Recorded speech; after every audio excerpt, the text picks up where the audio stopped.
Supreme court ప్రధాన న్యాయమూర్తిని బెదిరించిన వారికి కఠిన శిక్షలు విధించాలి. దేశ ప్రధాన న్యాయమూర్తి శ్రీ బిఆర్ గవాయి గారిపై చెప్పులు విసరడం, సోషల్ మీడియాలో ఆయన్ను బెదిరించడం ఇది దళిత సమాజానికి, రాజ్యాంగానికి అవమానం. దళిత సమాజానికి చెందిన వ్యక్తి దేశ ప్రధాన న్యాయమూర్తిగా ఉన్నదే కొందరికి సహించలేకపోతున్నారు. న్యాయ వ్యవస్థ స్వరాన్ని అణచివేయాలనే ఉద్దేశంతో ప్రధాన న్యాయమూర్తిపై దాడి చేస్తున్నారు. నిజమైన దేశభక్తుడు అయితే ప్రధాన న్యాయమూర్తిపై దాడి చేసిన వారిని ఖండించండి, వారికి కఠిన శిక్ష విధించాలంటూ స్వరం ఎత్తండి.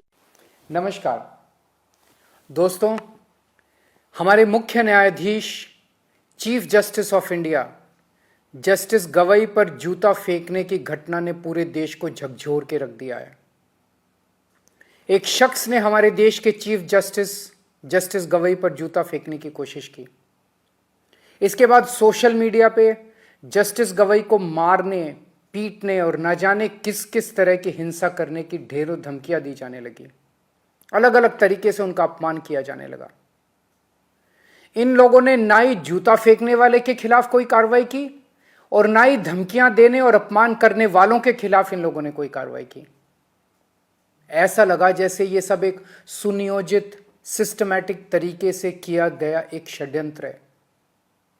इस घटनाक्रम के जरिए इन लोगों ने समाज के दो तबकों को बहुत कड़ा संदेश देने की कोशिश की है, एक दलित समाज और दूसरी न्यायपालिका। जस्टिस गवई दलित समाज से आते हैं। इन लोगों को यह बिल्कुल बर्दाश्त नहीं हो रहा कि दलित समाज से कोई व्यक्ति अपनी मेहनत और लगन से न्यायपालिका की टॉप पोस्ट तक कैसे पहुंच गया। क्या ये इनकी हरकतें दलित समाज को डराने और अपमानित करने की कोशिशें नहीं है? इसके बाद एक आम दलित किससे न्याय की उम्मीद करेगा? क्या इससे दलितों पर अत्याचार करने वालों और उनसे नफरत करने वालों के हौसले बुलंद नहीं होंगे? इस पूरे घटनाक्रम से देश की न्यायपालिका को क्या संदेश गया है कि अगर देश के मुख्य न्यायाधीश पे हमला करने वालों पर कोई एक्शन नहीं हुआ तो दूसरे जजों को कौन बचाएगा? फिर इस घटना के बाद कोई भी जज न्याय के हक में और इन लोगों के खिलाफ ऑर्डर करने से घबराएगा। उसे लगेगा इसी तरह उस पर भी हमला हो सकता है और हमलावर का कुछ नहीं होगा। उसे लगेगा उसके और उसके परिवार को सोशल मीडिया पे धमकियों और अपमान का सामना करना पड़ सकता है और जज को बचाने वाला कोई नहीं होगा। क्या यह पूरे देश की न्यायपालिका को डराने और उनको काबू करने का एक षड्यंत्र तो नहीं है? जूता फेंकने वालों को और चीफ जस्टिस को धमकियां देने और उनका अपमान करने वालों को ऐसी सख्त सजा दी जाए कि भविष्य में कोई न्यायपालिका के खिलाफ खिलवाड़ करने की हिम्मत ना कर सके।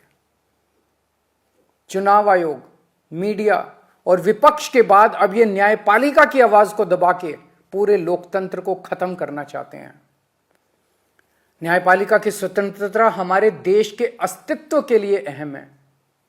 न्यायपालिका का यह अपमान देश के संविधान का अपमान है, बाबा साहेब का अपमान है। यदि आप सच्चे देशभक्त हैं तो आप चुप नहीं रह सकते। बोलिए, उठिए और न्याय की रक्षा के लिए आवाज उठाइए। मेरी तरह आपका भी खून जरूर खोल रहा होगा। जय हिंद।